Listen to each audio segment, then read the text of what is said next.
मुझे ये बताएं, खाने की परसेंटेज बालों पे कितनी इफेक्टिव है जो आप बच्चे को खिलाते हैं? पहले तो आप जाहिर है बच्चे को दूध पिला रहे हैं, उसके बाद जब वो वीविंग पे आता है, खाने पे आता है, हम अभी ये वाला सेगमेंट है ना छोटे बच्चों पे कर रहे हैं कि जब आपने छोटे बच्चों की शुरू से ही आपने सोचा हुआ है कि इसके बाल अच्छे करने हैं, मेरे खानदान में तो जीन्स में अच्छे बाल नहीं है तो मुझे मेहनत करनी पड़ेगी।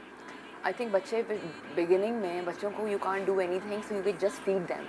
अब मिल्क इंटेक कितना इम्पोर्टेंट है। मदर तो अगर हम मिल्क इंटेक उनको दे रहे हैं, माँ का दूध पिला रहे हैं, तो माँ खुद क्या खाए? माँ, when she's, for example, if she's conceiving, she's with a baby, so she should take care of her vitamins. बहुत सारी vitamin deficiencies, especially iron. Iron plays a very important role जो हम बहुत ज़्यादा ignore कर देते हैं. Exactly. और iron, vitamin D, calcium, magnesium, zinc. इनका इस्तेमाल अगर वो सारी चीज़ें रेगुलरली आप vitamins और अपनी डाइट को राइट इनटेक, प्रोटीन, कोलेजन, ये सारी चीज़ें तो आपको लेनी है। बहुत सारी चीज़ें आपको जैसे मेडिकेशंस हैं आपको अवॉइड करनी चाहिए प्रेगनेंसी में। तो ये बेसिक विटामिन्स और food plays an important role.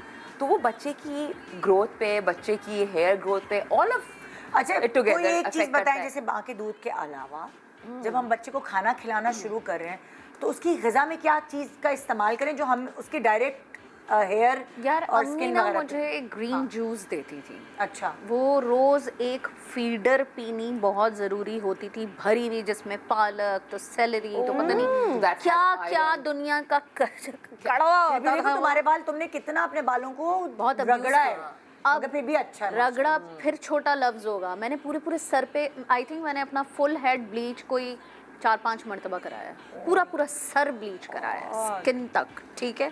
तो मैंने बहुत, लेकिन बीनेश तुम बहुत अच्छी बच्ची होगी जो कि वो तुम अपनी बॉटल में ग्रीन जूस पी ले भाई, बना बच्चों को आप ग्रीन जूस पिलाने पॉसिबल नहीं है। क्या कहती हो, कौन सा जूस था? पालक?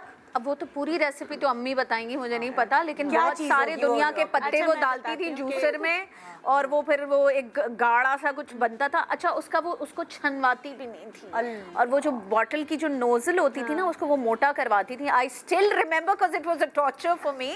और वो उसको मोटा कराती थी कि वो जो लीव्स के वो जो जब वो पूरा घुल जाता है तो वो एक, मैं ऐसे करके नहीं पीना है और फिर वो कहती थी पियो।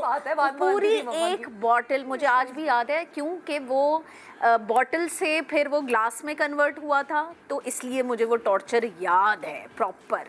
और वो 6-7 साल की उम्र तक वो उन्होंने मुझे रोज का ये पीना बहुत इम्पोर्टेंट है, उसके बगैर जी आप बताएं ये जो बता रही है जिसका जूस का। अच्छा देखिए, जब बच्चा खाने पे आ जाता है ना, माँ के दूध में सब कुछ होता है, विटामिन सी नहीं होता है। तो बच्चों को जैसे हम इसीलिए कहते हैं कि ना कीनू का जूस जिसमें विटामिन सी हो वो ज़रूर देना चाहिए। और आयरन के एब्जॉर्प्शन के लिए भी आपको विटामिन सी देना चाहिए।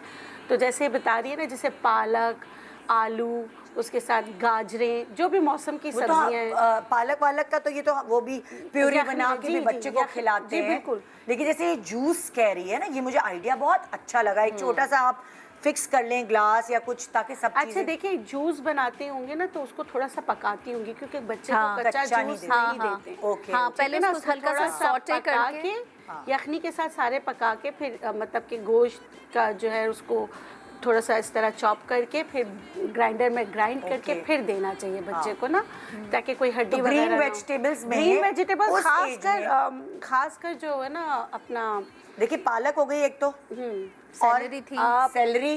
अच्छा सैलरी किसी को नहीं मिल सकता, किसी को नहीं मिलता, अब तो मिल जाता, अब मिल जाता है। लेकिन पालक है, मेथी बहुत अच्छा है, आलू, आलू बालों के लिए बहुत अच्छा है। अच्छा, गाजरे बहुत अच्छा है, मटर बहुत अच्छे हैं। जितनी भी सब्जियां हैं उन सबको, और आप चावल थोड़ा सा उसमें डाल दें और यखनी बना के ना जैसे बच्चों की ग़िज़ा बनाएं। अच्छा मतलब आप कह रही पिलाने के बजाय उनको खाना में खिलाएं, ताकि खिलाएं या इसको जूसी करके आप पिला दें। ओके, जैसे बच्चा आप अपनी बेटी के लिए क्या आपने बनाया था जब आपको लगा उसके बाल? देखिए मैंने उसके लिए बनाया था, जैसे ज़ाफ़रान को दूध में रात को भिगो दिया था। सही है। फिर सुबह उसमें मैं बता देती हूँ, 3 से 4 ज़ाफ़रान जैसे होते हैं ना, उसके धागे की तरह होते हैं, वो आप 2 चम्मच दूध में भिगो दें। ठीक है। और 1 चुटकी मुलैठी भिगो दें। ठीक है। भिगो दिया। अच्छा, जब उसको मतलब कि जो छट्टी का हम लोग जो गंज कराते हैं, उसके बाद जो ये ज़ाफ़रान वाला दूध था उसमें सुरमा मिलाया था मैंने।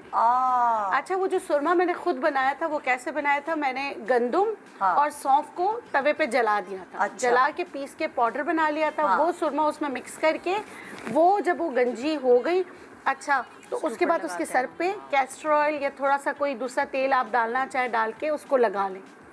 आप तो यकीन ये करें, नहीं, कैस्टर ऑयल उसमें मिलाकर ये सारा मिला लेप के, आप जी। सर पे कितनी देर तक लगाती थी और कब लगाती थी? मैं रोज़ाना लगाती थी। जब उसकी मालिश स्टार्ट करती थी ओके। तो ये पहले लेप लगा लेती थी, फिर मालिश करके अच्छा, उस लेप में होता ये था कैस्टर ऑयल, कैस्टर सुरमा, ऑयल, सुरमा, जो सौंफ और गंदम को जला के बनाया था। जी। और उसमें आपने मुलैठी, ज़ाफ़रान और दूध। जी, Yes, ये सब बस चीज़ें। ये लेप लगाया, बच्चे को मालिश किया, मालिश करने के बाद पहले वो लगाया हुआ तो है। ये जो है ताज़ा ताज़ा आप बनाती थी, आपने बना के रख दिया था? देखिए, सुरमा बना के अलग रखा है। हुआ था, कैस्टर ऑयल अलग था, ठीक दूध, है। ज़ाफ़रान, मुलैठी रात को भिगो देती हाँ। थी। तो इस तरह रोज़ाना लगाते थे।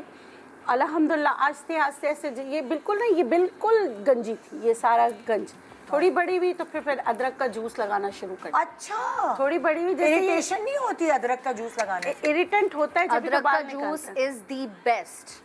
आपके जो पोर्स बंद हो जाते हैं ना, वो उसको भी खोल देता है। मतलब आपको अगर एलोपेशिया भी, आप अग्री करेंगी, तो आपका एलोपेशिया काफ़ी हद तक बेहतर हो सकता है। वाओ। हाँ, अदरक का जूस तेल में मिलाकर फिर जब वो बड़ी हुई तो फिर मैंने इसको लगाना शुरू किया। उसके कितने माशाल्लाह अच्छे। अल्हम्दुलिल्लाह बहुत अच्छा। हाँ।